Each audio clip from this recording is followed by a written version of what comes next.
have anything negative to say about Sean Combs because my experience was not what the world has seen and how he's been, misrepresented. I'm not saying that every man is perfect. I'm not saying that all of us don't have flaws. But all we had to do was wait it out. Yeah. It could stand it before because there was no social media and there was no thing, and you had the battle and it was fun, and then you moved on. Right. I don't know, man. I don't know if it's worth it at this point. Yeah. I guess I'm gonna say it. I don't know if battling needs to be part of the culture. By the bottle, it's a damn shame what you're not though. Me, slick like a gato, fucking Jay-Z. Glean from one ring. Yo, let me let y'all people know one thing. There's one life, one love, so there can only be one king.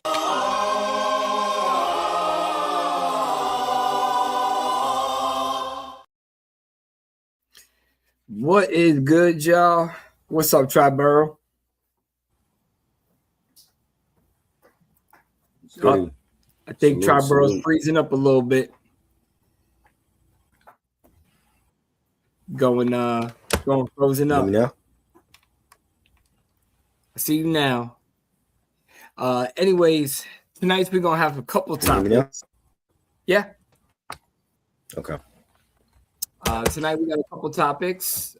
Classic top 5 classic 30-year anniversary of rap albums.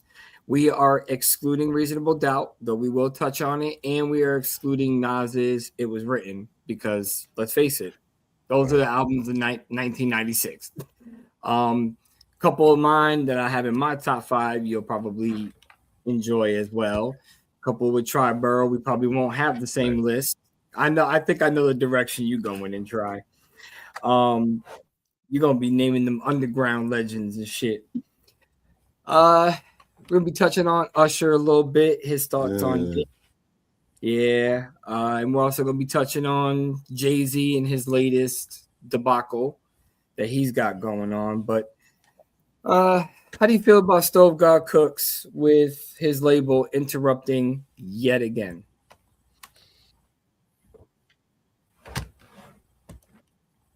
Try.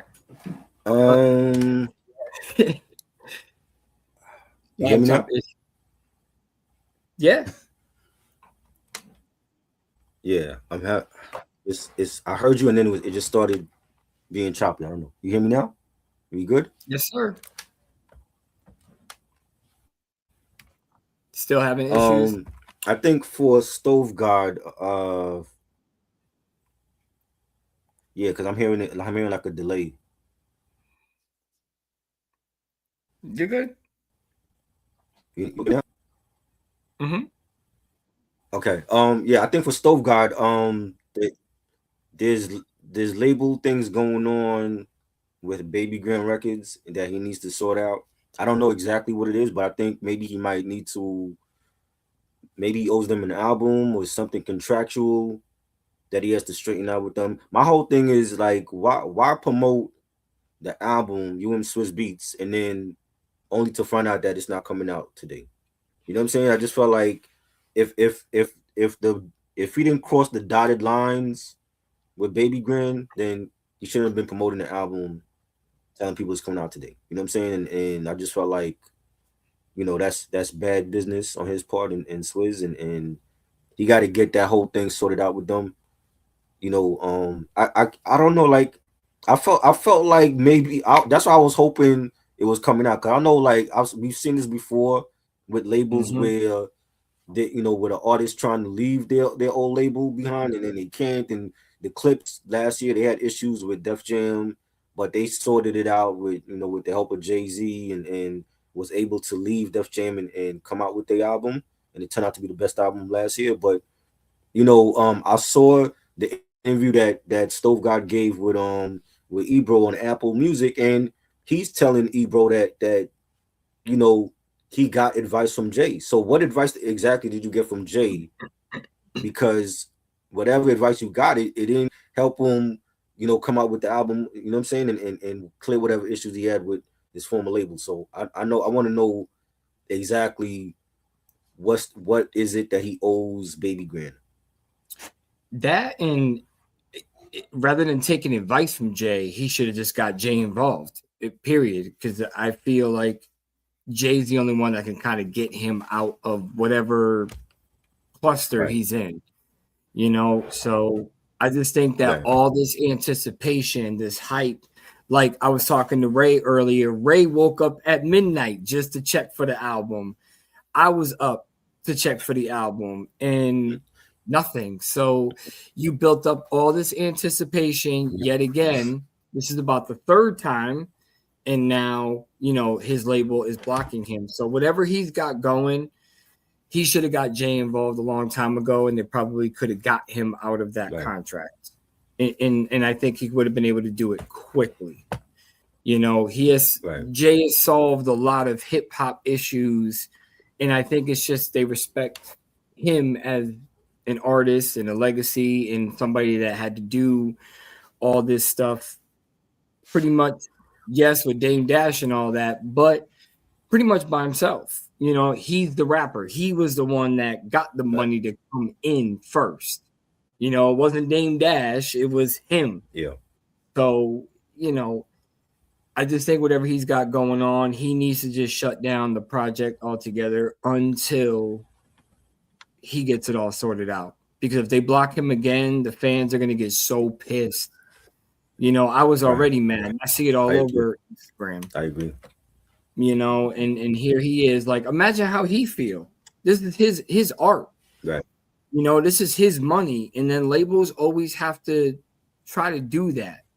You know, I could see if the man had, you know, he's passed away and whoever owns his estate gets to say something, then that's a little different. But he's still here. He's trying to provide for his family, and here we go with the labels blocking him. So I just think it's real messed up. I don't like that at all. And it seemed like he added it seemed.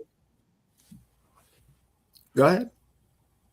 It seemed like he added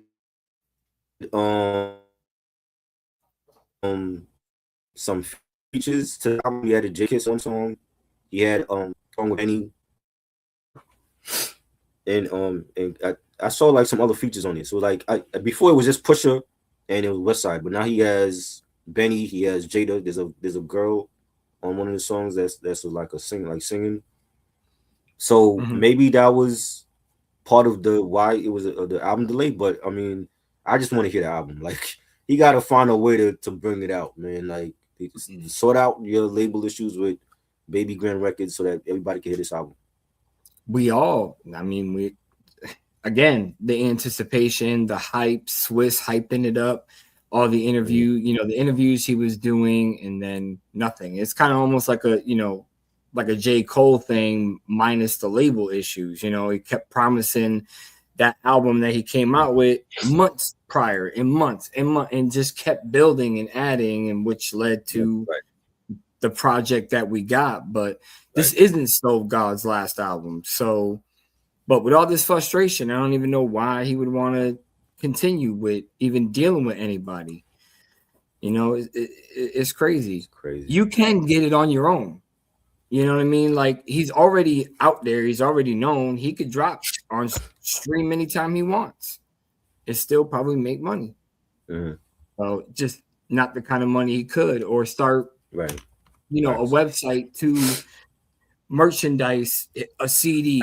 You know, you can only buy the CD here, you know, and then he's making the pure profit. But I mean, that's what Griselda had to do for the longest while they were going through all that BS with all the different labels they were dealing with.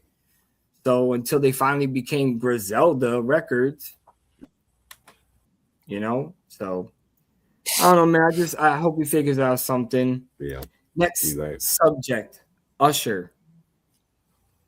What do you feel about his thoughts on Diddy and how he's pretending like Diddy never did nothing to him? Usher, I mean, on his part, you know, I expect him to be loyal to Diddy because, you know, he did you know, bring him in the game with his first album, and he was a mentor to him. But I mean, we all know the stuff that Diddy did, you know what I'm saying? And you know, they had him and Justin Bieber had an argument supposedly I think it was at the Grammys with the Oscars, and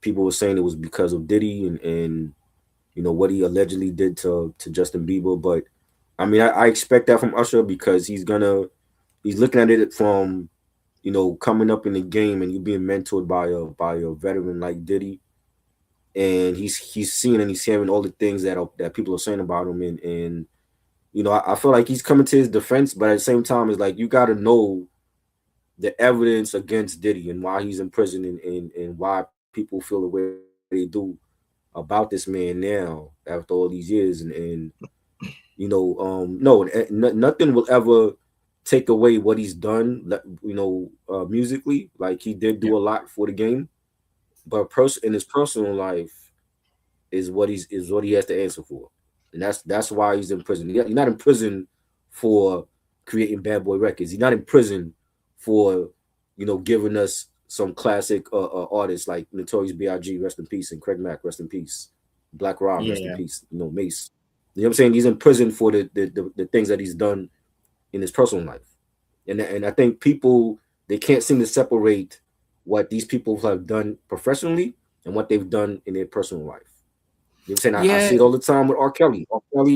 R. Kelly is a GOAT. He is might be the best in R&B.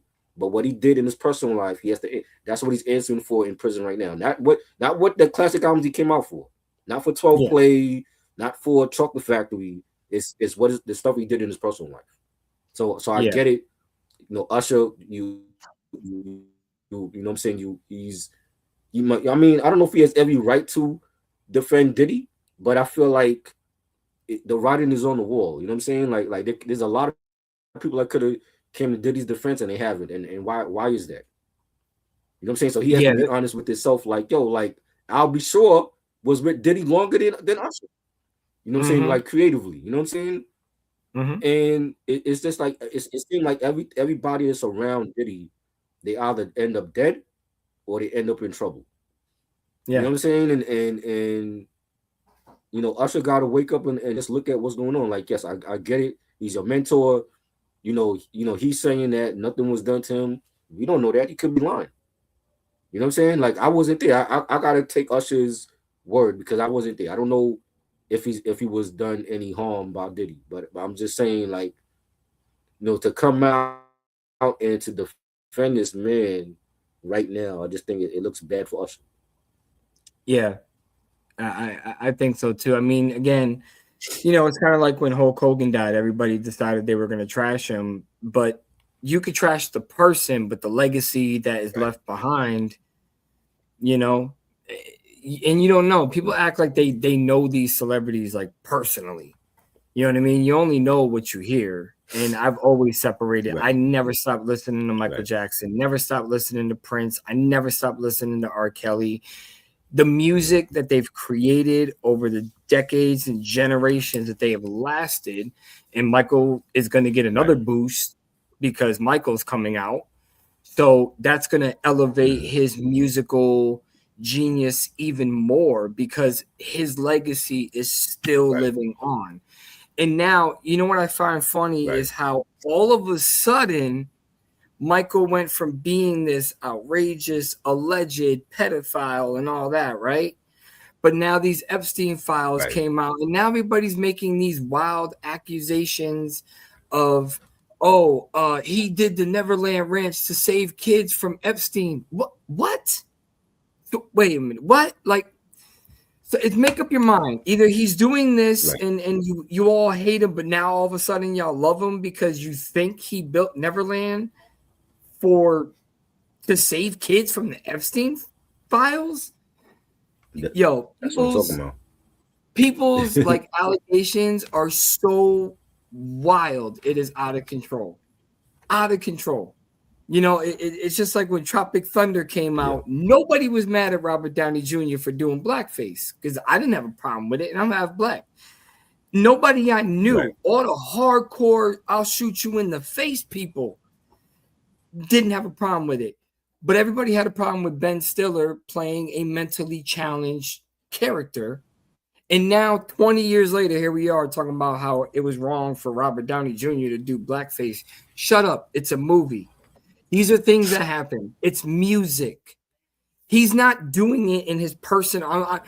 Now, if we found out that he's doing blackface and going into the bedroom with a fake prosthetic, whatever, and doing his thing, it's his private life. Who cares? Who cares? He just puts out good movies. You know what I mean? Right. So his Right. legacy will never die when it comes to movies. I'll never stop watching Kevin Spacey. He makes fantastic movies. You know, I don't care about who he is personally. Yeah. And that's how I've always done it. And that's how everybody should do it. But everything is clicks and likes, clicks and likes, clicks and Right. likes. So, yeah, you know, I agree, Kenny. Music is just that. My music. What's going on, Echo? Yes. Uncharted Tunes. What's going on? Cool. Samuel, how you doing? And of course, our brother's always in here. Justin, watching out for the chats. Okay, Jay. What up, too? All right. So I have to watch this interview, and I'm, you know, Reasonable Doubt, 30-year anniversary. But to say that he thinks that battle rap doesn't need to be in the culture anymore, I highly disagree. The only one thing that he did say is that now it is a little bit different. Back in the days, all we really had when we were trying to look out for the Nas response, the J response, the Nas response, the J response, you know, the 50 response, Ja Rule's response were mixtape, radio, MTV, and BET. Those were like our outlets. We didn't have Twitter, Facebook, social media. We didn't have any of that. So now what he was saying is that now it's a little bit different because the second you say something, make an allegation, it's like wildfire. 1.1 million views because everybody's saying it. So I think that's what he's saying. It doesn't make sense now because Jay-Z is the last dude to talk about going too far. You know what I mean? But I think if this battle with Jay and Nas happened now, it would be 10 times worse than it was back then.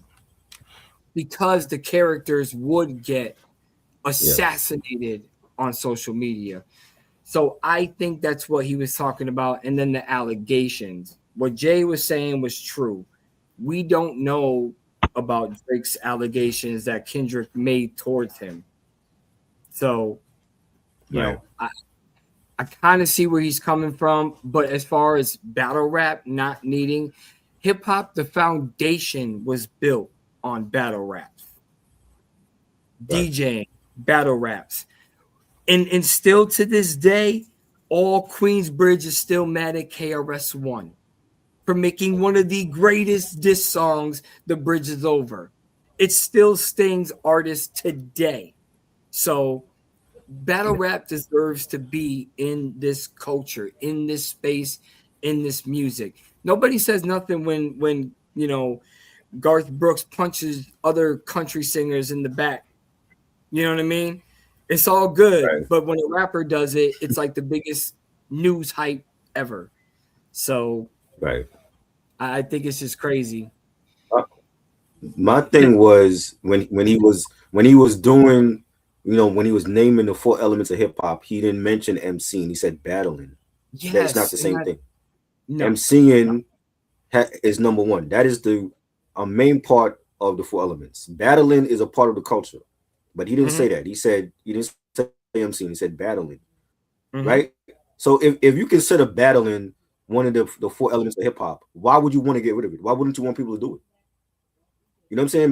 Because it's like if we have graffiti and we don't see enough graffiti within the culture now, that's like okay, well we got graffiti, but we don't see it, so that we're not gonna count that as one of the elements. You know what I'm saying? And I just feel like a lot of the young artists coming up now, they're not going to listen to Jay-Z. They know who Jay-Z is, but I don't think they're gonna respect them enough to be like, okay, well, if I got beef with this other young artist, I'm not gonna battle him because Jay-Z said so. Oh no, You know what I'm saying? it's still gonna go on. Cool. It's cool. Like at this point, right? It's cool at this point now. When you look back after 25 years and be like, my younger self, I was battling Dipset, I was battling Nas, I was battling J.O. Felony, so many other countless battles he's been a part of, and now the wiser old man Jay says, you know what? We don't need to battle no more. That's in the past. No, that's a part of the culture. This is the reason why people wanted J. Cole to battle Kendrick, and J. Cole said, you know what? That's my friend. I'm going to apologize and bow out. That's not a part of the culture. We need you to battle, especially when people put you a part of the big three. So if you're part of the big three, then show us that I belong right up there with Kendrick and with Drake, and J. Cole didn't do that. You know what I'm saying? So like, no, battling is always going to be part of the culture. The thing about it is, even before social media and the internet, we had Biggie and Pac, and unfortunately they passed away, and there was no internet back then. No, you know what I'm saying? So regardless of whether there's an internet or not, that's a part of the culture. Like it's just how the two artists choose to go about it if they're battling each other. We don't want it to get off of wax and people start to die over this. This is hip hop. You know what I'm saying? So they have to know, and the people around them I blame too. Like, they have to know, keep this on wax, keep this a battle. When you look at URL battles, when you look at the Queen of the Ring and all the underground MCs that battle each other, they keep it on just in that forum, that arena. It never spill out to, oh well, I'm gonna kill you, or you know what I'm saying. So that's what people got to remember. You know what I'm saying? Regardless of the noise, block out the noise on social media and what their fan base is saying. If it's a battle, you keep it a battle and keep it on wax. But I would never they should never get rid of battling because Jay said so, or Jay is wiser now after all the battles he's been through. Yeah, I can never see hip hop without battle. Like, that's just, I mean, this is how Eminem came up. This is how Eminem got in the game, battling and showing that he could do it. And, 20 years later, the past tried to come back to haunt him, but it's battle. And, Kenny made a good point that battling is not for the weak. You know what I mean? When in the arena, even in URL, I mean, look at some of the stuff that these battle rappers say about each other. It's insane. So, and they go in on each other. Mm-hmm. I don't watch many of battles where Disaster just destroyed dudes. Math Hoffa destroyed dudes. So, I don't know about necessarily without battle there would be no M, but it might have took them longer. It might have took him a lot longer to get in to really show him. Eminem took on a whole magazine. Remember when he was battling Benzino? He took on the whole Source magazine, right? And Benzino has been known to do a lot of crooked stuff in the streets. Not one time he went after Eminem and his family. They kept it on wax. Yeah, you know what I'm saying. That's how it's supposed to be. You keep it on wax, even if it does get personal. You keep it on wax. Like the 50 Cent and T.I. thing, that could have been a whole verses. Mm-hmm. But versus they dropped the ball for that because they wanted to do Tank and Tyrese, but nobody asked. Yeah, you know what I'm saying? And here's the crazy part. Why are we doing Tank and Tyrese when A, they used to be in a group, B, Tank wrote most of their music. So why are we doing that? Right. Why are we doing that? Tank wrote two of the couple of hits that Tyrese has hits. So I don't get why they're doing that. Mm-hmm. And they had that whole crew, which that first album was a dope album. And I mean, I forgot the name of the crew. I know it was him, Tank, and Genuine, but they didn't even do anything. TGT? Tank, huh? You had a TGT with a Tank, Genuine, Tyrese? Yes, that's what it was. I forgot the name, but I mean, nobody asked for that. Mhm. I know I didn't want it. If I wanted to see Tank go up against somebody, Right. I think he needs to go up against an R. Kelly versus Tyrese.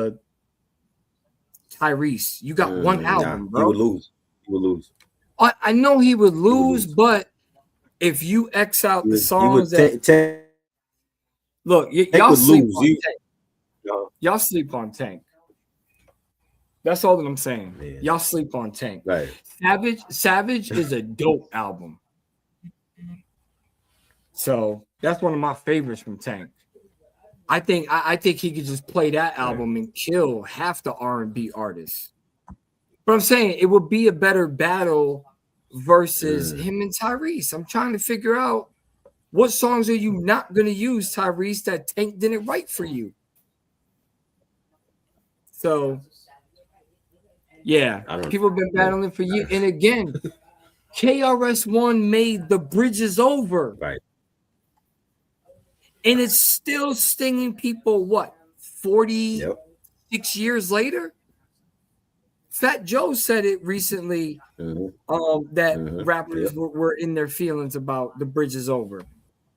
So, hell, that'd be funny as hell. Run DMC diss Drake on Sucker MC. They didn't even know. He wasn't even born yet when Sucker MC came out, I don't think. Yeah, you're right. Tyrese had about 2 hits, which was Sweet Lady and what was the? I don't even remember the other one. Sweet Lady. How you gonna act like that? How you gonna act like that? Oh yeah. That's probably about it. I only know like 2 or 3 songs from him. That's about it. Yeah, I don't know any. I don't know any others because I don't think his album was that great. Yeah. Even then. Yeah. All right. Well, you 51. I'm 44. So you got a couple years on me. Speaking of, happy belated birthday to you. Skyborough's birthday the other day, and tomorrow is my son's birthday. So happy birthday to my son over there. He's shy as hell. Tyrese compares himself. Oh my! What he does? Tyrese compares himself to Teddy Pendergrass. Pendergrass, wow. Oh hell no! Somebody needs to smack Tyrese in the back of the bald head. No way! No way! He doesn't even. He barely writes his own music. Wow! He doesn't even put together scripts or movies or nothing. Get out of here! Right. Pendergrass. Any other subject you want to touch on before we hit the top 5 albums? No April Fool's joke? Well, Wednesday. Speaking of, happy birthday. What?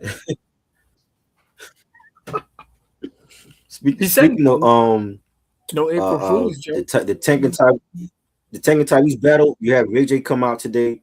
He did a video and he said that Tyrese was trash at the verses last night, and that Tyrese was worse than Ray J's performance at his verses. So he didn't like Tyrese's performance last night. I know there was people telling me that Tyrese at one point Tyrese had left the verses and then he came back. He left the verses to do an interview and then he came back. I don't know how true that is because I didn't watch it, but I'm like, that's I didn't watch it either. Yeah. I'd rather just listen. Supposedly he left the verses to do an interview, and then he came back, and that was bad. But I mean, Tyrese did that because he wasn't going to beat Tank anyway. He only got like 2 or 3 big songs really, so I'm not surprised he did something like that. Yeah. I'm if that's true, I'm not surprised. Ray J says that he's trash. Yeah, Ray J says that he's trash and his performance was terrible. Yeah, I mean, look at all the crying he did when they were going to kick him out of Fast and Furious. You know what I mean? Like, I don't know. Tyrese's don't. And Fast and Furious is really the only thing he got. Waist Deep was corny as hell.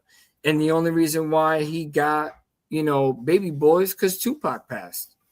Other than that, he wouldn't even have that movie. So you can't even his movie catalog isn't even strong. He played Jody good though. That was like no doubt. I'm not saying that he didn't. I thought he had a strong performance in it. That's because Tank and and Trey Songz have a few songs together, but one of them is actually on the Savage album. I just can't remember the name of it. It's track 2. But that song is dope as hell. And I can't think of the name of it right now because in my head I'm thinking 96 Hove. The 30-year anniversary. I can't believe 30 years. That's insane. And then 25 years for the Blueprint. It's going to be 25 years for the Blueprint. That's crazy. And he dropped that on 9/11. Yeah. It's crazy. All right, so let's touch on Reasonable Doubt for a minute. Were you one of those ones that it was an instant classic for you, or did you have to sit on it for a couple of years before you decided? Because a lot of people picked up on Reasonable Doubt late. For me, we already know it was an instant classic. The second night, every track. No track is even close to being trash, but go ahead. Right.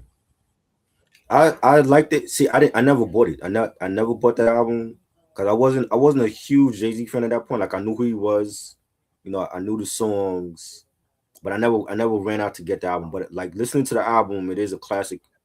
The Evils, that track that Primo produced was great. Can't Knock the Hustle with Mary J. Blige. Love that song. Feeling It. That song was originally for Can't Blow, and Jay ended up getting that and adding it to his first album and Ain't No Nigga with Foxy Brown. That was from the Nutty Professor soundtrack. That was a great collab with him and Foxy. So I love the album. I think the album is like one of his best. I don't feel like it's his best though. I feel like he has more than one classic. But like I was late to like the J party because I wasn't really checking for him until like 98 when Hard Knock Life came out. That's when like I ran to the record store and bought that album. So that was like really my real introduction to Jay was 98. But 96 Reasonable Doubt, it was so many classics that came out that year that I just overlooked that one. I'm like, yeah, it was dope. But then I'm listening to like All Eyes on Me and the Fugees' score and Iron Man, you know what I'm saying? But Reasonable Doubt is definitely a classic album. It should be celebrated. I saw a video where there's a guy that he says that how come we always see Jay-Z celebrating his albums and we never see Nas celebrate It Was Written. It Was Written is gonna be 30 years this year for that album. Yeah. Where's the celebration for that album? And that's his sophomore album. You know what I mean? And it was written is immaculate. I love it. I'm one of those ones where I like the sophomore just a tad bit better. You could chew me on the comments all you want. I understand what Illmatic has done for the game, but to me, that's what really introduced me to Nas. Yes, I knew about the halftime show and all that, but Jay was just, as soon as I heard him, I was just like, okay, yeah, like this is my dude. And then the music videos, you have to remember a lot of our inspiration came from music videos as well. That's what really led you to want to go buy the album. And when I seen, If I Ruled the World, the beginning of that, that fake thugs, no love, they get the slug. And I just was like, okay, all right. I got to get Nas's It Was Written. So, I ended up getting it and I love it. It's just one of those classic albums for me. And to celebrate 30 years is just insane. This is an inside. I don't know. I don't know about Way Better. You also have Other Wild Allegations. Okay. Look, I understand. This is where the media. Listen, this is where the mediocre J fans come in. These are the mediocre. Anybody that says Volume 2 is their favorite J album, and I mean like favorite, I'm sorry, you are not a real Jay-Z fan. Yeah. That I think that falls more into the category of his super commercial. I'm just out to make money now. And it has more bad songs than it does good songs. Chew me out, don't care. I even got chewed out by Pain in the Ass by saying that. And I don't care. That's just my opinion. I am not a huge fan of Volume 2. I said this last weekend. This is the inside joke. Wow. Fuck you, Todd. But Only Todd knows what that means. Only Todd knows what this means, and I'm not saying it. Okay? That's an inside joke. But volume 2, even though it was more commercial, volume 2 is the reason why he's a household name now. Because on Reasonable Doubt, nobody knew who he was. He was just a rapper. I understand that, but that's when volume 2 is when he fully sold his soul. He fully sold his soul. Okay. Reasonable Doubt now, if there was, let me ask you, if there was no volume, if there was no volume 2, if there was no Blueprint, you know who he would be right now? He would be fabulous. He would be fabulous right now. He just would be fabulous with a better debut album. You know what I'm saying? Like he needed that crossover hit that can bring people in. Oh, the Annie sample. I remember Annie. A lot of people remember going to see Annie when that came out back in the early 80s, right? He needed that familiarity. You know what I'm saying? So he had it with the Annie sample. It was catchy. You had the kids singing on the hook. That's what brought people in. Even the casual fan may not have been listening to rap, but they know that song. Oh, that's the Jay-Z song with the Annie sample. He needed that, and then everything else right after. So that's what made him a household name. Yes, no doubt. I know, when you have, even with all the hits on there, Can't Knock the Hustle. Every song is a hit. All right, no. When I say so, when I say sold his soul, listen, I'm not meaning that like how everybody else takes it. I say a lot of artists sold their soul, but I'm talking in a way of having that one project that was fully commercial. But I understand it. I mean, Benny has done it. Conway has done like.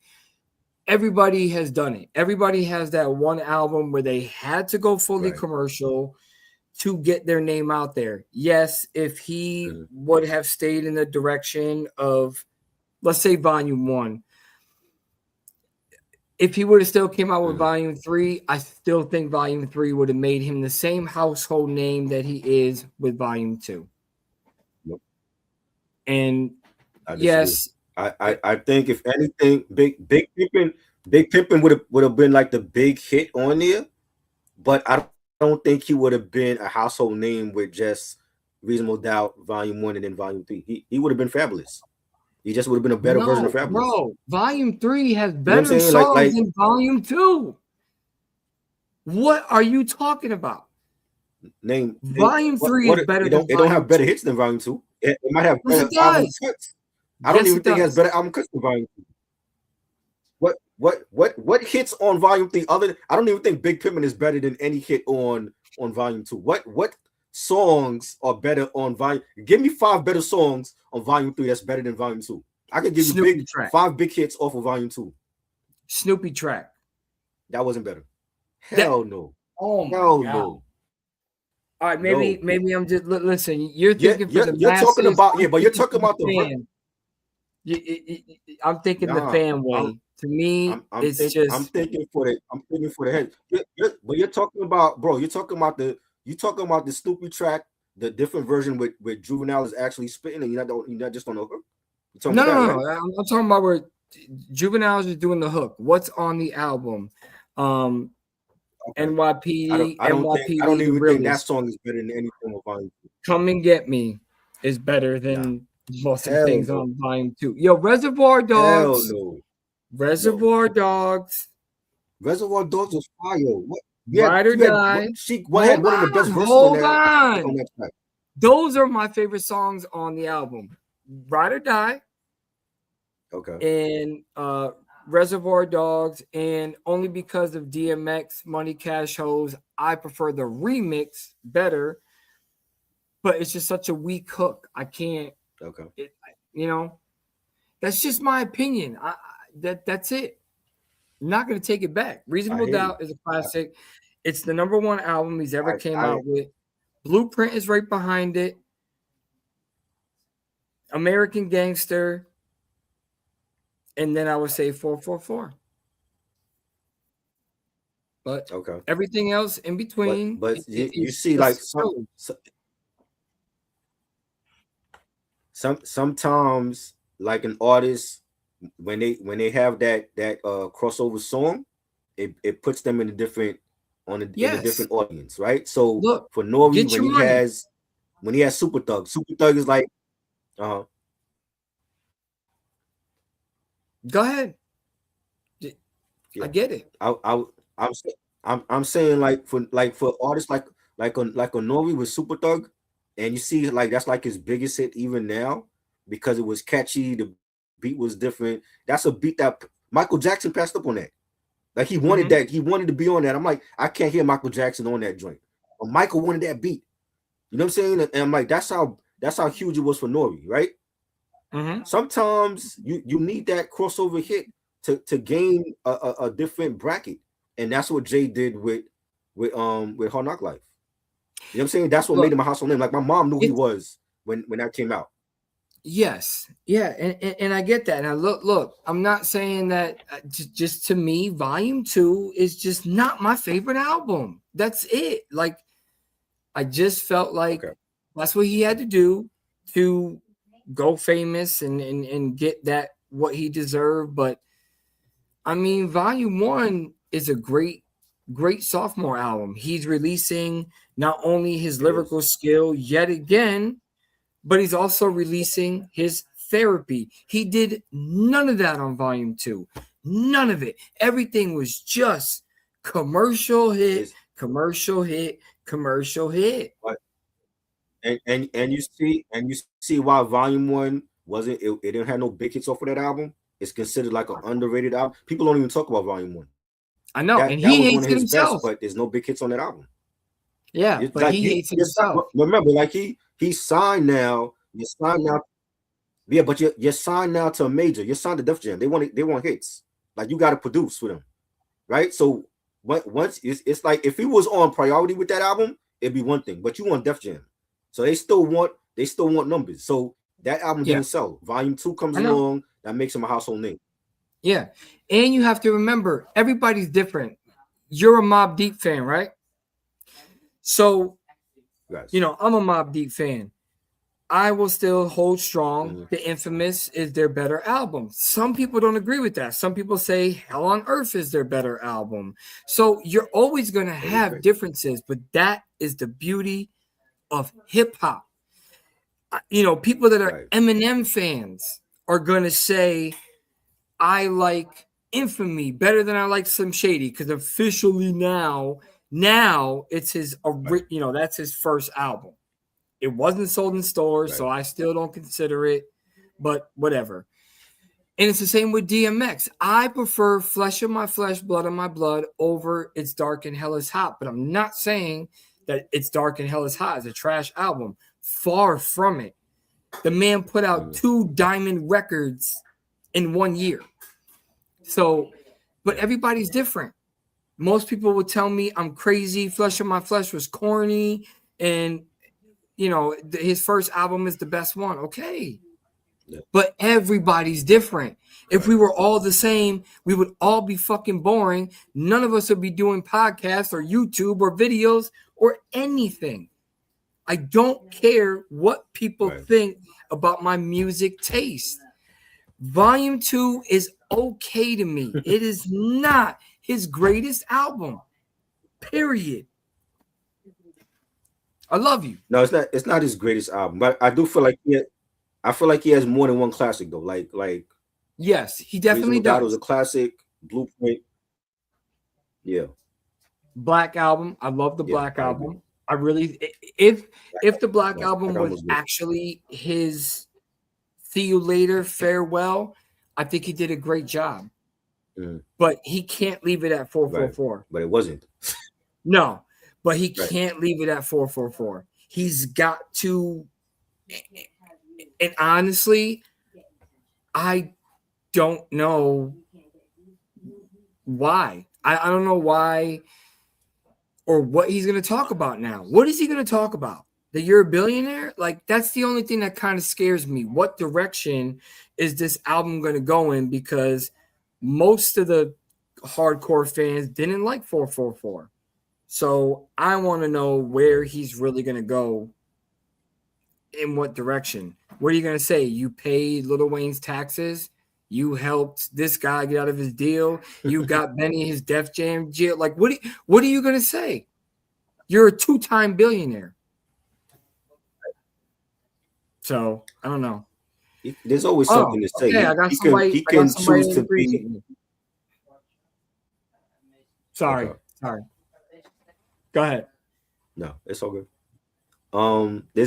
I think there's always things for him to say, like he can take this time to, choose a political stance on what's going on in the country if he chose to. But there's always, I mean, as an artist, they said he's always writing, he's always recording, so there's always things for him to say, to talk about. It's just, what is he going to talk about if he drops a new album? Yeah, you know what I'm saying? Like we know we're no longer going to get In My Lifetime. No, that era is over. So at this point forward, you are married man with 3 kids with Beyonce, but there's always things to talk about. I would like to see him show more of a political stance on things, and that may, I don't know if he's going to do that, but I think he is capable of doing that. So I would like to hear that. I would too. You want to get into the top 5 classics real quick? Yes. What you got for number 5? And people, now we're not including Reasonable Doubt. We're not including Reasonable Doubt. And It Was Written. Anything else is fair game. Okay. But Reasonable Doubt and Written, I feel like they are solidified. Anybody that disagrees with that, I don't know. And again, if you guys are younger generation that come across this podcast, we're talking about albums from 1996. Now, please understand the culture was much different back then. But these albums and these artists that we are going to name are most likely probably still around. If not, they passed away tragically or unexpectedly. But these are albums that if you don't know about 1996, go back and at least listen to these 5 albums that we're going to mention, because it's important not only to learn about where hip hop starts or how the 90s was the hardest generation to get into, that these are classics to us, to me or him. I might not even agree with his list. I don't know what it is, and he don't know what mine is. So by all means, hit me off with number 5. Number 5, I got the Fugees, The Score. The Score, just listening to their first album, Blunting on Reality, it was such a bad album. And they had to come out with the Nappy Heads remix to gain that momentum that followed them into the studio to do the Score album. And when you had production from Wyclef and from Jerry Wonder and Diamond D, this was their true album. Like, this is the album we were waiting for. Without Lauryn Hill, this album don't go 10 million. Like, Lauryn Hill was the meat and potatoes of the Score. Yes. You had joints like How Many Mics, Ready or Not, Fuji La. Fuji La, remember, that song was for Fat Joe. Fat Joe turned down Fuji La. And the Fugees end up getting it and making it a huge hit record. Yes. The hip hop sound of it, the R&B sound of it, the island sound of it, it was a masterpiece. And it was a complete 360 from Blunted on Reality to this album. And this, unfortunately, is their last album, but this is one of the best albums of 1996 for me. All right. I mean, anybody that argues that, I don't know. I gotta question your generation of rap. That's all I gotta say. Because when Fuji La came out, man, that video was on heavy rotation, especially with the "Killing Me Softly." Yes. Lauryn Hill's voice was absolutely amazing, and there was no auto tune back then. That is all her. So it's just it was just different, especially at the time, to have the to have that the balls to redo that song alone. Exactly. It was a masterpiece. I got to give it that one. But for me, my number 5, I don't have the CD, but Lost Boys, the Jeeps, Lex Coupes, the Beamers, and the Benz, Legal Drug Money. Yeah. Not only is the album name one of the most clever album names in hip hop because they were drug dealers back in the days. So legal drug money because, they talk about drugs in their music to make money. So there's so many different ways to spin that title. I thought it was absolutely genius, especially at the time. The storytelling in that, especially my favorite song, Lifestyles of the Rich and Shameless. Yeah. Three different stories, 3 dope stories. It's just that album I was always bumping. Music Makes Me High. For me was a metaphor of instead of us teenagers getting high for real, listen to music to get that endorphin, to get that feeling of, you know what I mean? So Lost Boys to me is just, I love that album, man. Legal Drug Money. I think maybe there's 2 skips on that whole album. So yeah, and a lot of people forget about that album. A lot of people sleep on it, and the only song they do know is To the Jeeps, Lex Coupes, the Beamers. But that was also their breakout hit, which was Renee. Yeah. One of which was also on the Don't Be a Menace to South Central while drinking your juice in the hood soundtrack. The video was dope. And again, storytelling at its finest. He's literally meeting a girl, falling in love with her, being at her apartment, you know what I'm saying? And then it's just immaculate. All verses, front to back, classic. So y'all got to check that album out if you don't know. Number 4, try what you got. Number 4 is Outkast, AT My favorite Outkast album, Big Boy and Andre 3000. Production all by Organized Noise. Rest in peace to Rico Wade. This is a masterpiece of an album. The album concept, we used to have album concepts back in the day, kids. When we would make an album, and then the songs sound exactly like how the album cover looked. That's what we had an album concept back then. There's no album concepts no more. No, right? No, it's just joints thrown together. When the album booklet is a comic book, and it's a comic book of Big Boy and Andre as them feeling like they're being outcasted. They were like the aliens of the hip hop game, and all the songs, even the song titles went along with the album title, right? And when you have joints like Elevators, first single, classic, right? There was a segment on Hot 97 that Angie Martinez used to have every night called Battle of the Beats, where she would put 2 tracks up against each other, and you would call in and vote for the song, and Elevators won. You know what I'm saying? And it beat out all the New York artists songs at that time and West Coast stuff to make it to one of the best songs on that station. And they had to play it because it was that dope, because the people called in and voted for it. You know what I'm saying? And when you had tracks like Growing Old, when you had tracks like the title track, AT Aliens, when you had tracks like Two Dope Boys in a Cadillac, this album is a masterpiece. From front to back, there's no skips on this album. Andre 3000 was in his bag lyrically. There was an old Source magazine.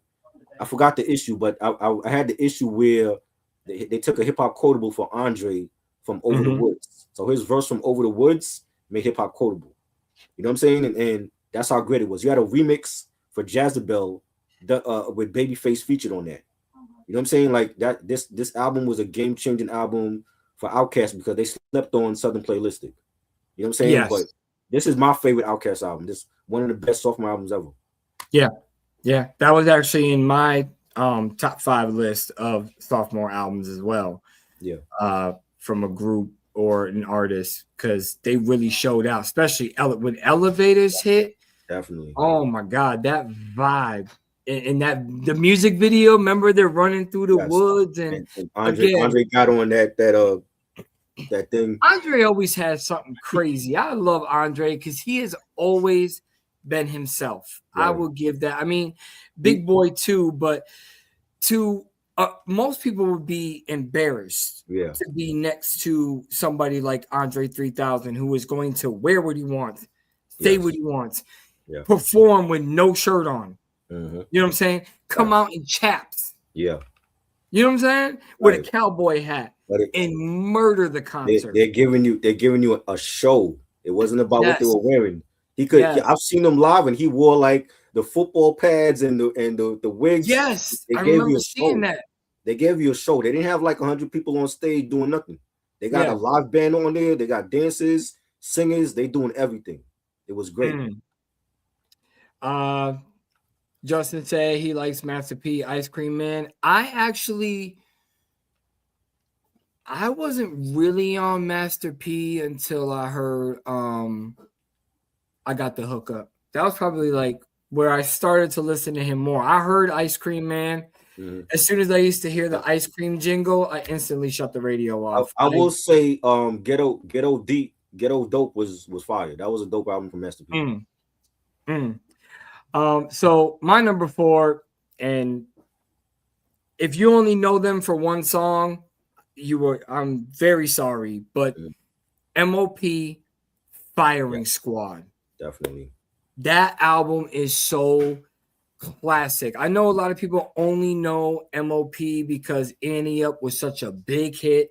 Yeah. The remix was even bigger. Yep. Remember when the remix came out? Yeah. Remy Martin, Busta Rhymes, everybody killed that verse. But I'm telling you, Firing Squad, front to back. You had Dead and Gone, one of my favorite songs. Yes. The New Jack City, that was another one. I love that song. Yep. Born to Kill, Salute. And what's crazy is, again, this was storytelling at its finest. Yeah. Like, they weren't just coming out with something. This was like, we're going to give you a formula. Here's the story. Here's the background. It's just like Onyx. I still think one of their best storytelling songs was Veronica. Veronica, yeah. Oh my God, just killing it. So if you don't know who MOP is, again, or if you only know them for the one song, or maybe the remix they did with Jay-Z on the Blueprint 2 with You Don't Know What You're Gonna Do remix. Yeah. Trust me, Firing Squad. Yes, I do agree with that, Sam. He said that is better than the Warriors. I do agree with that. Warriors was a very weak. That was like at their low point. I like that one too, though. Yeah, I'm not a big fan. I never was. I like what was it for the family? First Family for Life. Yeah, First Family for Life. I like that one. That was dope.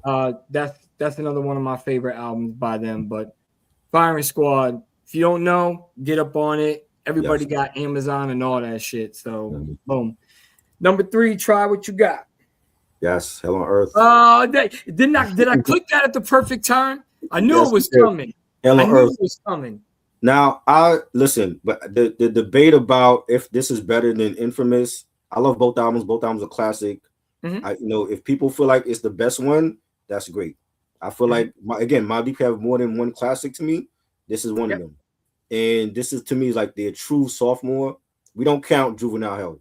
You know what I'm saying? This is their true sophomore one. Yeah. And this at a time when Pac was still alive and before Pac died, he was dissing everybody, Jay-Z, Bad Boy, Mobb Deep, the Brat, whoever. And after Pac died, they had a song called Drop a Gem, and they went at Pac without saying his name. They played it on the radio, and then they took it off of playing it on the radio because Pac had just passed away. Yeah. But they went at Pac, and it wasn't too many people on the East Coast that was going at Pac at that time. A lot of cats on the East Coast was afraid of Tupac, and Yeah. they'll deny it. But I was there. I remember. You know what I'm saying? And Mob was one of those people. And CNN also, they had a joint called LALA on the War Report. They went at the West Coast. Yep. You know what I'm saying? Like Queensbridge was not afraid of Tupac. And you know, the production, you know, this is Havoc coming off of the Infamous and the success of that, and him being in his bag now, and him being mentored by Lost Professor and Q-Tip, and he went on his own and gave us a masterpiece with the production. When you got joints like Extortion featuring Method Man, one of Method Man's best features, and you got the title track Hell on Earth was a single that was fire. You know, God Part 3. It gave me Scarface vibes when I hear that the melody for that. You know, you got bro, it's Still Shining. Still Shining, they played on the radio like that was a single. That was my joint, Still Shining. There's so many bangs on this album, you know, and they were in a bag. This is like a horrorcore album. It was real dark, it was real moody. Yes. I loved it. Like Prodigy was in his bag lyrically on here. This is a 5 mic classic. So I have no problem with people saying this is the best Mobb Deep album or Infamous. They both classics to me. Yeah.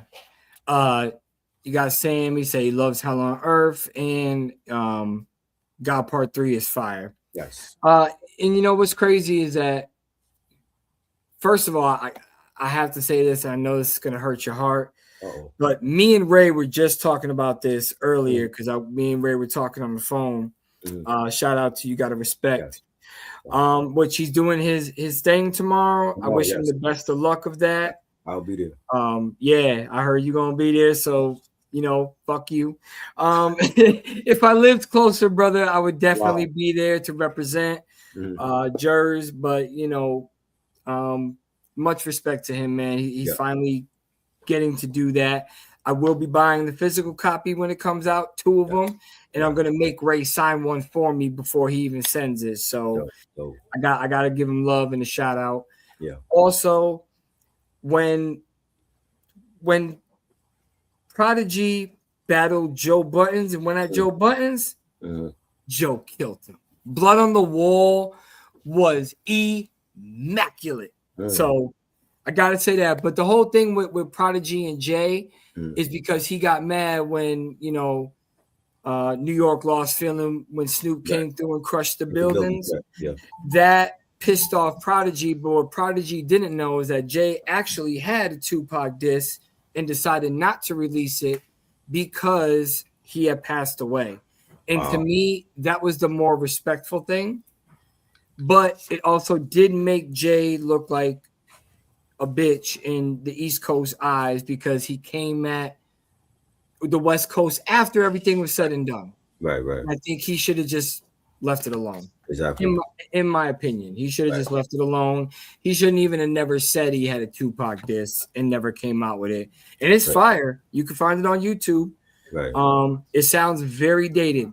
Very dated.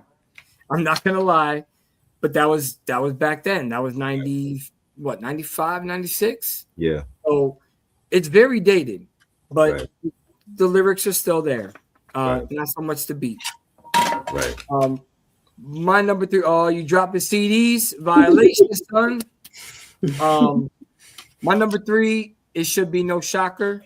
One of my favorites out of the entire Wu-Tang Clan, Ghostface Killer, Iron Man. And I mean, I know he said that he was in a dark place when he made this album, but if he was in a dark place, goddamn, because I absolutely love Winter Wars, Daytona 500, Motherless Child, All That I Got Is You, one of the most beautiful songs that he has ever made.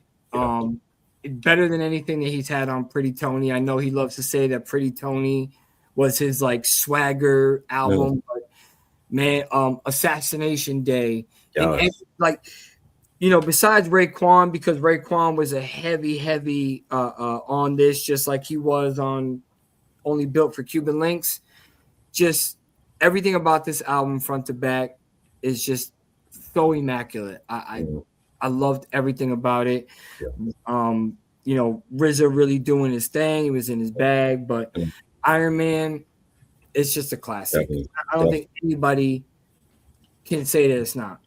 Well, You know there is one person that we know that said that. what? That is not There's a classic. yes. Who? Before I got on here, Unc, I don't know if he's still here, but Unc had gave me a call.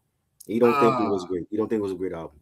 I'm like, hey, Hey I man, feel worse. everybody different. You know what I mean? But as far as like, I can't deny Motherless Child. I can't deny Daytona 5. As soon as I heard the beat, dun, dun, dun, dun, dun, you just wanted to dance. Yeah. Winter Wars, again, another song that made it on the Don't Be a Menace to South Central soundtrack. Yeah. You know what I mean? Like just listening to some of these soundtracks to movies like we did back in the days, Right. again, they were sticking with concepts. Mm-hmm. So a lot of the soundtracks that came out for back then on black movies or hood movies, you actually wanted to go back and experience what that group or what that artist sounds like, right? Because all you heard was that one. Right. That's what got me curious about Capadonna was the Winter Wars verse. Yeah. And I was like, who's that? Right. And then he was popping up in Ice Cream and all. So, and then Daytona 500. Yeah. So just classic album. Oh yeah. What you got for number 2? Number 2, I got De La Soul, Stakes is High, a classic album. This is like, for years I felt like De La Soul, like lyrically, they were very, complex with their rhymes. A lot of that stuff when I was younger went over my head, and then they had to like really simplify their rhymes with this album, and having Jay Dilla on the production as well, with the Stakes is High title track was amazing. My personal favorite was The Business with Common, when he broke down the ins and outs of the business, but that they were going through, and Common killed it lyrically. Yeah. You have Long Island Wildin'. You have once again Super MCs. It's So Easy. The True Goy solo track. Rest in peace to True Goy. Dave killed it. The whole album was phenomenal. Mos Def first appearances on this album, and he's like a phenomenal artist now, so many years later. Just everything about it was this was like they're coming back from 1993 when they dropped Balloon Mind State, and they come back in 96 with a masterpiece of an album. They still had issues with Tommy Boy. I felt like Tommy Boy should have had videos for The Business, because I was being played as a single. There's no video for that. The joint with Jeanne for more, very danceable track. You could throw that on at a cookout or a party.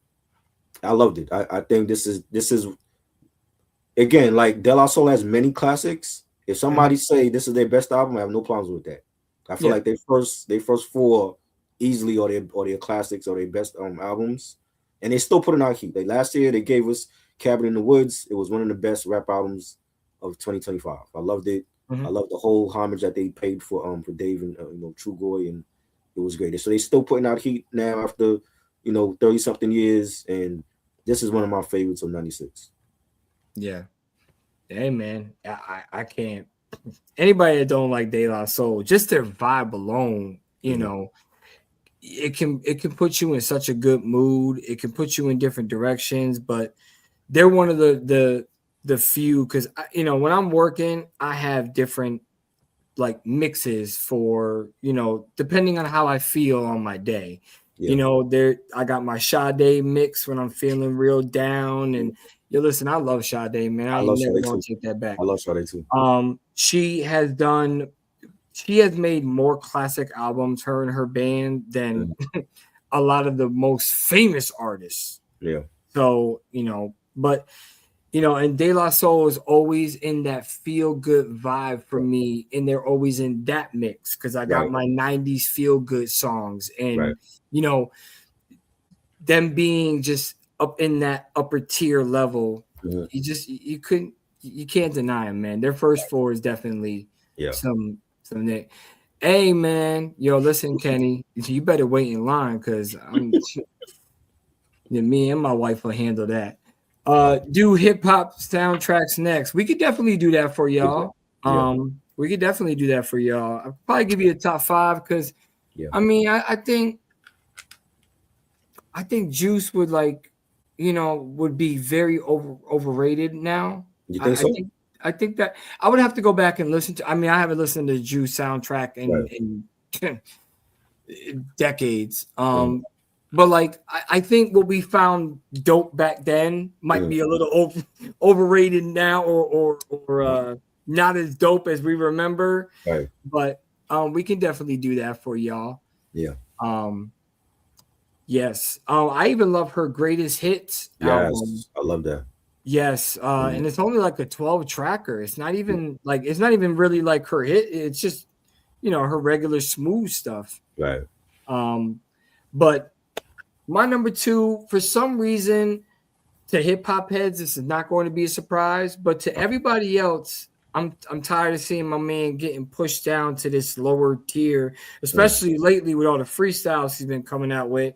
Right. And try, I think you know where I'm going with this one, but Redman, Muddy Waters is one of my favorite albums to come out of 96. And not only is his, oh my God, Justin, are you reading our minds? Jesus Christ. Well, for me, what always made, except for, let's get Dark Side out of there, please.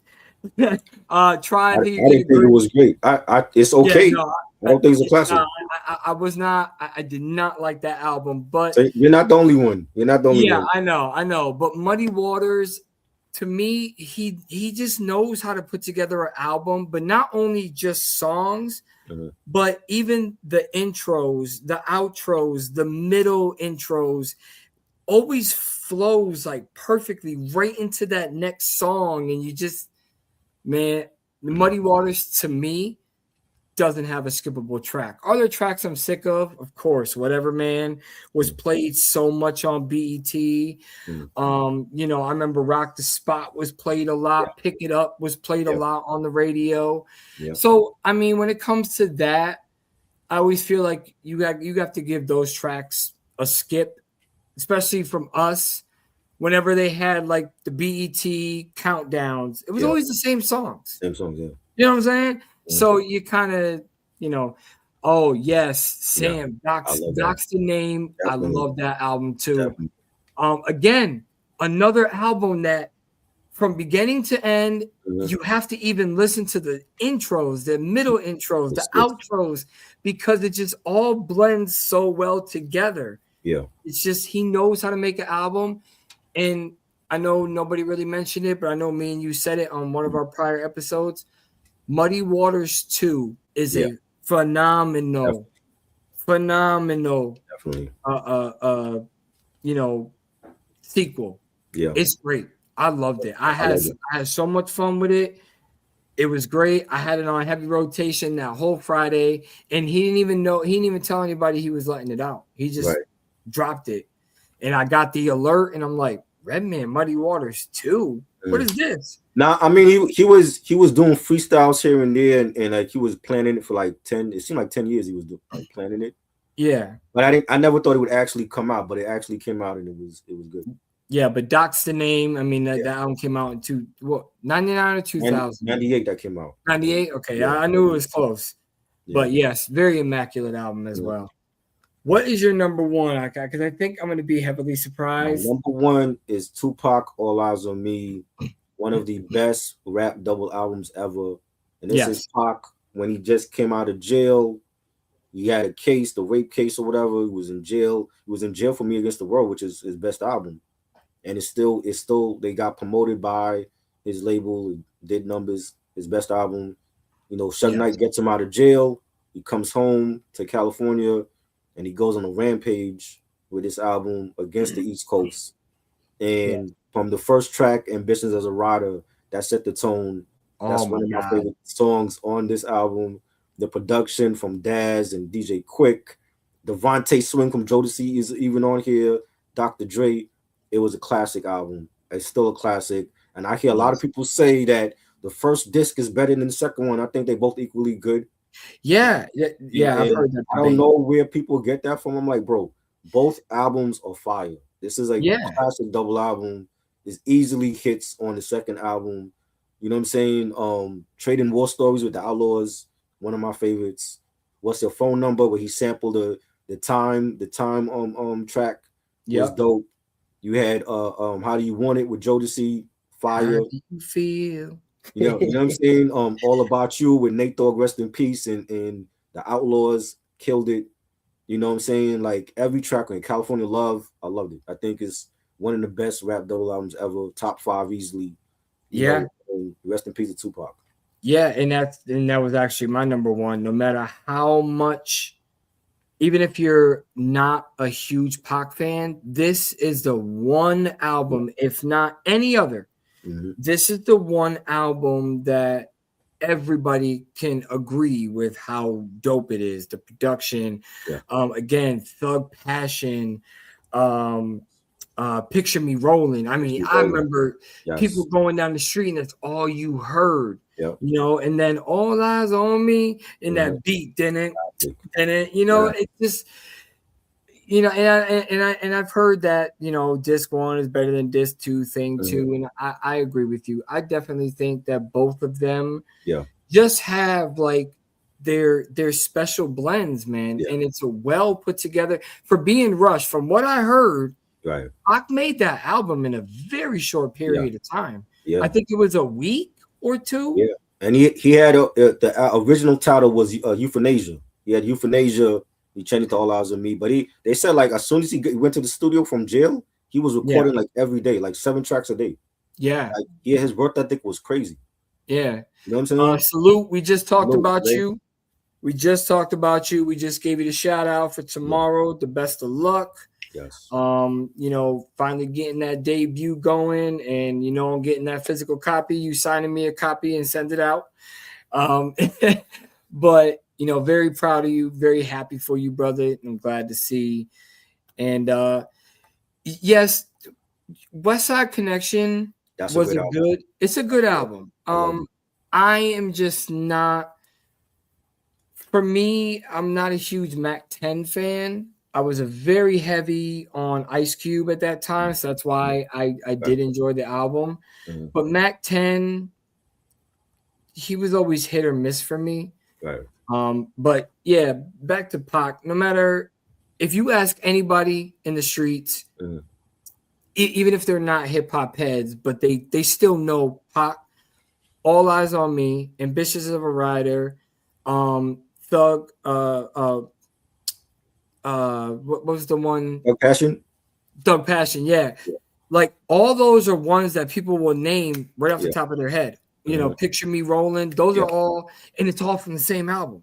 And that's what some people don't even know. That's from the same album. So it's so. It's just one of those albums that you can't deny. Even if you swear up and down, left and right, you hate Tupac, and I'm a Biggie fan. There's no time to be choosy on that. That is, they are both equally. Life After Death and All Eyes on Me are two of the greatest double CDs, period. I'll argue that with anybody. And I've heard that crazy theory with Big, same thing. Disc 1 is better than disc 2. And I'm like, yo, they're all great songs. They're all immaculate. And I'm one of those sophomore cats. I like Life After Death more than I like Ready to Die. But, you know, it is what it is, man. It is what it is. Also, I got to give an honorable mention. I loved Lil' Kim, Hardcore. Very highly anticipated album. Jay was on there. You know, it just, that album, Drugs, is my favorite song on there. And then track 11, Mafia Land. Yes. Yo, I mean, and then just the intro, even the intro is funny. You know what I'm saying? And then, you know, she just came right in. You got it going on. What? You know what I'm saying? It's just, she built that energy. And I know Foxy dropped her album on the same year, but I don't think it was as impactful as Lil' Kim and what she did. I think her album was definitely a classic. 96. I agree with I'm you, a Ken. honorable mention. I'm gonna say OGC, The Storm, Boot Camp Click, Rain Wonder, Louisville Slugger, Top Dog. Their Oh, best album, Razcast. huh? I liked Razcast's album too. Rascal So Nice, great Yes, album. I like that, and I love the album cover. The album Yeah. cover is what got me. With him Oh yeah, sitting in the jail cell and the yeah. bars are frozen. Mhm. Yeah. Yeah, that's Um, another good one. it's so many. Um, Like 96 was just yeah, a great year. It was a it golden year was. for hip hop. I say 96. Well, for me, 96 and I think 98 were probably like my prime 90s years. I know cats that are a little bit older, more towards their 50s or up, will probably say the early 90s because that was like more their rap generation. But Right. for me, it was 96 and 98. Yeah. I think 98 was another fantastic year for albums. Yeah.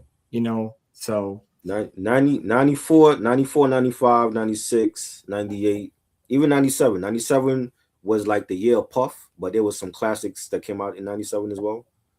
But like I love, like, that's why the 90s, we hold the 90s to a higher standard and call it the yeah. golden era, because everything coming out was classic. It Yeah. wasn't nothing that was too mediocre out there. Everything else, that it was like a competition. When you had Mobb Deep coming out, you know, you have Iron Man Ghostface coming out with Iron Man, and then OGC comes out, and then, you know, everybody else like Kim and Foxy. That's their best albums to me. Like, Yeah. Oh Nana, her best album. Hardcore is Kim's best album.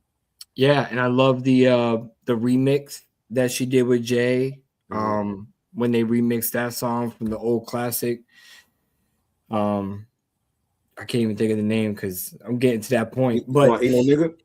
no, not that one. The one that was on her "I'll Be Good." That's you know, from Renee and Angela. Yeah, the Renee and Angela. Yeah. That was Helter Skelter, Beastie Boys, Hello Nasty, Yep. classics. Helter Skelter. Yeah, his album was highly anticipated at that time, but I think now it's pushed more towards the bottom and not remembered too much. But you think so? Helter Well, Skelter, I'm gonna tell you, I feel like the first wave of boot camp releases with Helter Skelter first album, Into the Stage, The Shining, and OGC first album, that's their best shit. That's their best shit with their first. When you look at their sophomore albums, it wasn't that good. And I love boot camp, but their second wave wasn't as good as the first wave. Yeah. And I know, Justin, you mentioned Busta The Coming. Yes, that was definitely which sounded real weird when I just said that. But you know, again, just it was such a fantastic year. And anybody that says that, you know, The Coming wasn't a dope album, I don't know. That I just intro don't know. alone, the intro done narrated by Lord Have Mercy, one of the best intros ever for an album. Yeah. Just craziness. And just again, a lot of that too, for our generation, it was heavy inspiration on music videos, promotions, flyers everywhere, even in because I was doing my shit and traveling back and forth to Connecticut and Mass. And even back then, bus stations had the posters up for New York artists, you know, so we always had something in our face. That was our social media. Right. You know, remember you would go to a phone booth and you would have stickers of, you would have the stickers of Razcast, Busta Rhymes coming out, Tribe Called Quest, all these LL Cool J dropping. Like, it was just so crazy to think back then. And then the graffiti, graffiti was a heavy thing in Massachusetts. So you would go under bridges and you would see like, you know, murals of Eazy-E or, you know, Mos Def and like just crazy shit. Yeah. So, and then they started cleaning up, you know, Springfield a lot, but you know, like they always tried to do. But yeah, I agree, Sam. I think we had this discussion last week that you know, people are saying that album is like not good, and I'm like, what do you mean Busta doesn't have a classic? That is a classic. Yeah. But again, you know, I loved him on the remix to LL Cool J's joint. Which one was that? No, Flavor in Your Ear. I'm sorry. Oh, Flavor in the Ear, Yo, yes. when he came out with that, man, I was like, Yeah. yo, I love Busta, man. I always have. He's never really disappointed me on a feature. Facts. Albums, he's disappointed me. You know, there's a lot, but 4 classics. I say he got 3. I thought, I say yeah, I would say he got 3. I like. He has some underrated. Anarchy was good, but I don't think it's a classic though. Is it underrated? And then you got the 2000 stuff, Genesis, and It Ain't Safe No More, and all that. Yeah, yeah. But I mean, Big Bang. I've heard people say Big Bang was a classic. I thought Big Bang was good. That's like the Aftermath album, though. is that the one where Eminem and him go? He got the song where they go crazy. He had a Touch It. He had that joint on Big Bang. I'll have to go back and listen to that. Yeah, that's like the only one he did on Aftermath, and then he left. I haven't heard that on any level. Extracted. That's Elise's best one. That's the one with the Janet track. Yeah. What's it gonna be? You got Give Me Some More. He had some Give it to me. You know what I'm saying? He had a collaboration with Black Sabbath. They did over This Means War, the Iron Man track. Oh yeah. Just crazy amounts of great albums that came out in 96. We got to do this for 97 next year because, again, we should do this for a ranking of every year. 30 30 years. 30 years for a lifetime of death. And, like some of them, like I was listening to Tupac earlier, All Eyes on Me, because, when we talk about these things, I like to go through the albums again since Stove Gods didn't drop. Right. And I'm just thinking in my head, like, it sounds like today. It's just, I have no words. It's just still mind blowing to me how something from 96 can still sound so relevant in today's, life. Right. Same way it was written, and I listen to Reasonable Doubt, but I listen to Reasonable Doubt all the damn time. So it just a great year. Anything you want to say? By the way, we need pictures. We want to see tomorrow for Ray. Definitely. Again, shout out to him. Yes. Finally doing this thing with that. Yeah. Anything you want to say before we head out of here besides subscribe to all of our channels? Yes, well, do that, please. And thank you everybody for the birthday love. I appreciate it. It's great to see another year. And definitely subscribe to our channel. We're definitely trying to make this the best show on Friday nights for everybody to just come through and chill and just have great discussions with us. And speak your mind. You're in the chat. Nobody's going at anybody. And trust me, we got, Justin, he's real good at, he ain't gonna let people go wilding out on other people on some ridiculous shit. So, we are Sam said happy birthday. Appreciate it. Late birthday, but hey, man, I had to show him love. And then again tomorrow I'll be making my son a cake and shit, and it's crazy. He's 15 years old. Wow. I can't believe it. You know what I mean? And then next month, my 25. My other son turns 25, so it's crazy. But yeah, subscribe to all our channels. We really appreciate all of y'all hanging out with us. We are looking to get guests. We keep getting excuses, but hey, we gonna get some up here. But anyways, much love to y'all. We're gonna head out, and we will see y'all next week. Carrot cake. No. My son's a pistachio man. Same with me. I love pistachio cake, man. And confetti cake. Confetti, man, just throw all them sprinkles in that shit. I gotta go with the Junior's cheesecake, but I ain't walking over no bridge for that. But cheesecake is the best. I never had that, but obviously, if Puff made him, appreciate you though, Sam, chilling with us and speaking your mind again. This is what we love. We love to hear y'all. We all have wild takes, and none of us are the same, and it's great. I love it. Even if you don't agree with us, still love you. Thanks for swinging by. But German chocolate cake. Yeah, see, we will see y'all